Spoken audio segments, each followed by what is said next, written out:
Hogan Knows Best. Your time on Hogan Knows Best. I'll put these up again. What the hell? Whenever you're ready. 3, 2, 1. Give it to me. 3, 2, 1. Yeah, Hogan Knows Best was actually one of the greatest times of my life. Hulk asked me to do it at the time I was injured. I just got knee surgery, I had a knee replacement, so I was off the shelf. I didn't know if I was going to wrestle again. And he asked me if I'd come in and just do this reality show, and I really didn't know what it was about. But as we went along and did the episode after episode, I kind of caught on to what we're doing, and it was just me being me. And a lot of fans out there didn't really know, and they always saw me as a nasty boy going down Nasty Boulevard with a nasty soldier on there. And then they saw the other side of me, which is a funnier guy and like to live life to the fullest. And I really thank him. I can't thank him enough for actually, having me on the show and then actually becoming part of the show. And I was on for 7 years, and then after that we did Celebrity Championship Wrestling. I don't know if people saw that. That was with Country Music Television, where Brutus had a team and I had a team, and we had I had Dustin Diamond from Saved by the Bell, and what's her name, Tabitha from Bewitched, and Tiffany, and they were all kind of Danny Bonaducci, who brought all these weapons along. Like, I'm like, dude, this is pro wrestling, but we're not gonna cut nobody's head off. But then I was in his other reality show, which is called Hulk Hogan's Micro Championship Wrestling, where I'll give a shout out to my good friend. He passed away this last year, Johnny Green. He built he put his heart and soul into the midget wrestling concept, and it did very well. And he passed away this last year, and all the power to him. I'm going to try with my company, TheLegendsOfWrestling.com. If you go to TheLegendsOfWrestling.com, you'll see my other company. I'm going to try to get that Micro Championship Wrestling started back up again. But he was a true friend and a true hero, and stuck in Winnebago with 10. They wanted to be called midgets. I called them little people. They said no, they wanted to be called midgets. But for about 2 months, I dreamt of midgets in my sleep for about 2 years. Hulkster, I'll never forgive you. But anyway, what's the next story? We had a fan asking, Dynamite Kid, I guess, wrote in his book that you guys sold for him their first tour of Japan. Any memories of that? I, don't think we did. I think it was more about, and it was all Davey Boy's fault again, because I guess, this is the first time we met these guys. This is '88.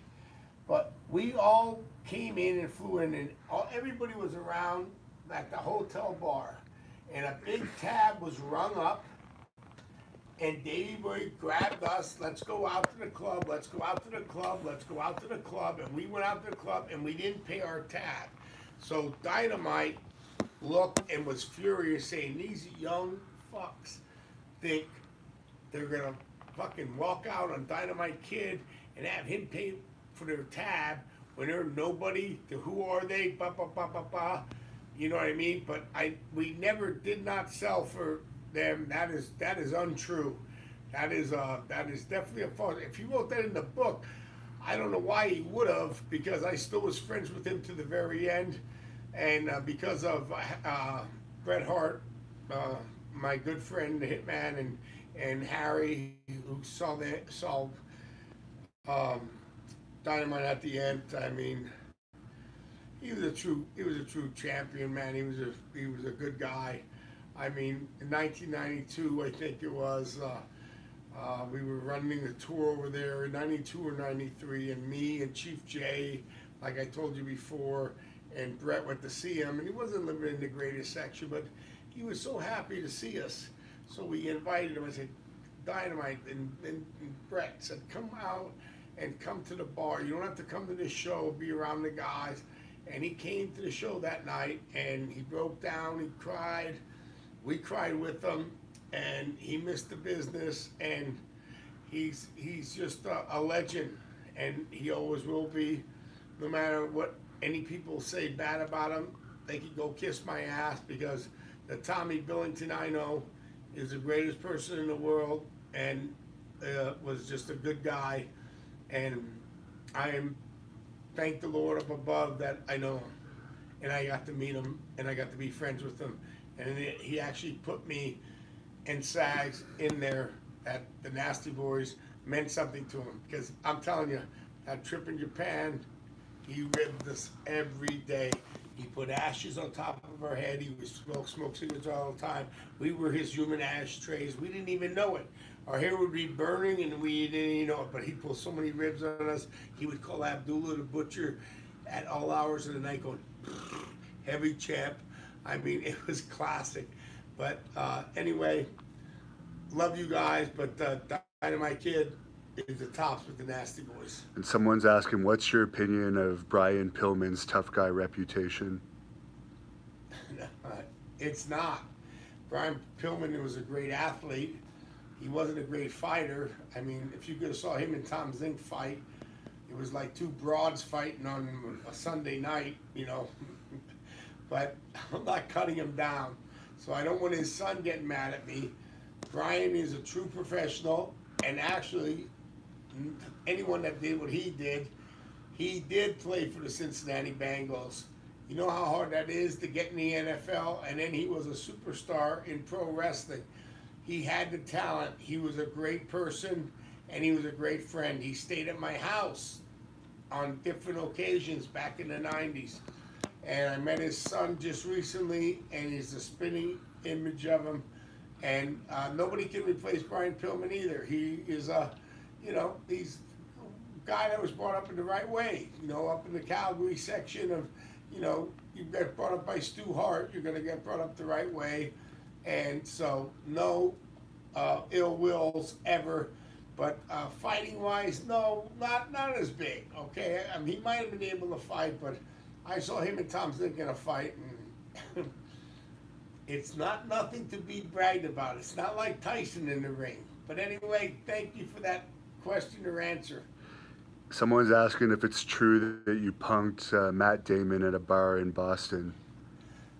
No, we didn't punk. It was actually in, that's Stevie Ray talking. Actually, that was in a bar in Knoxville, Tennessee. He was doing the Rainmaker, I think it was, with Danny DeVito, and he was the guest lawyer, and he ran into us, and then he wanted to go out, but what Stevie says in, you know, out in his things that he said about it was, he wanted to go out with us that night, you know, and he says, and Stevie Ray totally told him, do not go out with these guys, because you'll wake up and you won't be the same. You'll probably have no eyebrow in it. Because he was a nobody back then. He wasn't the big, he wasn't the big star he was at that time. And but we were having fun with them, and we were already drinking. We were having a good time. And what was that, in Knoxville? And I think the movie was The Rainmaker, but he was a really good guy. But Stevie Ray did caution him, do not go out with us, and he didn't go out with us that night, so he didn't wake up the next day on set, but no eyebrows and half a head of hair, like what's his name did. He was called Beetlejuice, Al Barr, and Eddie Guerrero got mad at that in Japan. Oh man, there was fires flying. We got so many stories to tell you, but look at Hacksaw Duggan's next book, because he tells all our stories.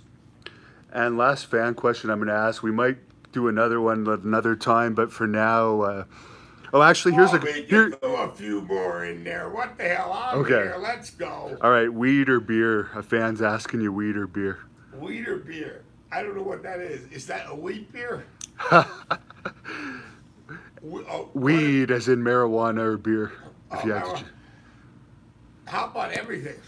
I mean, my best friend is Willie Nelson, so And Willie's trying to tell me to weed off the beer because the weed's better for you, and it definitely is, because the booze gets you all screwed up. I have not drank liquor in a little long time.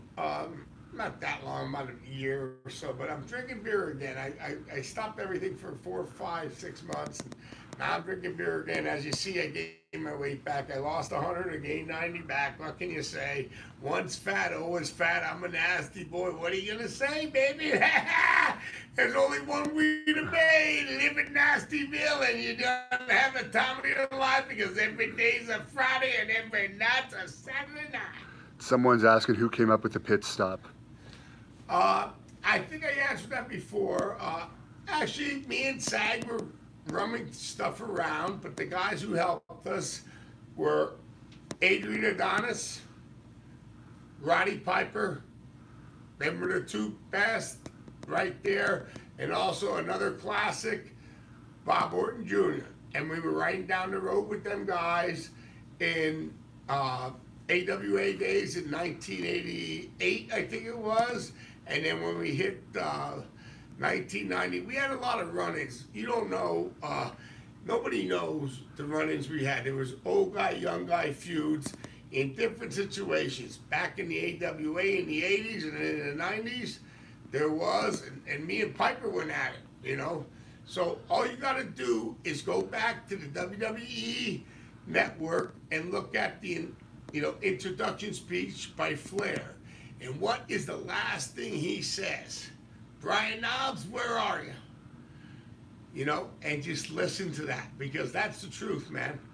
You know, I took Piper on. Yeah. Didn't fare too well. I think it'd be better today now and I have some fucking toolage behind me. I still think Roddy would bury me any day of the week. He's was the greatest guy, man. He really was. I love him. And Ric Flair, another one. I mean, Hulkster, Sting, you name them all, man. I don't have a bad word to say about anybody. Not even Ken Shamrock, please. I mean, shit. It's wrestling. That's the way it is. That's the way it's supposed to be. You go have a good time. Sometimes it gets a little too crazy, sometimes too wild, and after that, oh my God, everybody in social media tries to make a big thing about it, but you ain't living this game. We are. All you guys that think from the back seats watching every day Raws and SmackDowns, I'm just gonna tell you, you think you know it, they should do this and that. You ain't living what they're doing, okay? And they're doing so much you don't even really realize it. It's a batter on your body, but we like doing it just to show you guys a good time, and it makes us feel good too, because that's why I got into business in the first place. But anyway, thank you guys for having me. I really appreciate it. Hannibal, he was all nervous when he came in here. He's lucky his head's not in the dryer over here. You don't even know if we ever at a meat packing plant. Like Rocky used to hit the meat, so he might be hanging there like Goodfellas. So you never know. I got to ask this one last fan question because they've asked it 4 times now. A story about Terry Funk beating up fans. Is that true or not in Japan? Terry Funk beating up SAGs? Fans. That you were apparently there in Japan. Do you have any recollection of that? Listen, Terry Funk beating up fans, Stan Hansen beating up fans, Tiger Jack beating up fans, Abdullah the Butcher beating up fans. Hey, Terry Gordy, God bless his soul, beating up fans. When they got off the bus, they were kicking the shit out of everybody. And you know what? This is one of the most incredible things I ever saw in my life. I got into business in '85. So in 1988, we finally got our really big shot from Dory Funk Jr. Thank the Lord. Dory Funk, he's still out there wrestling, great guy. He got us booked on the Baba tour. That was the old Japan. And it was a tag team tour with the Bulldogs and everything. So that night we went out.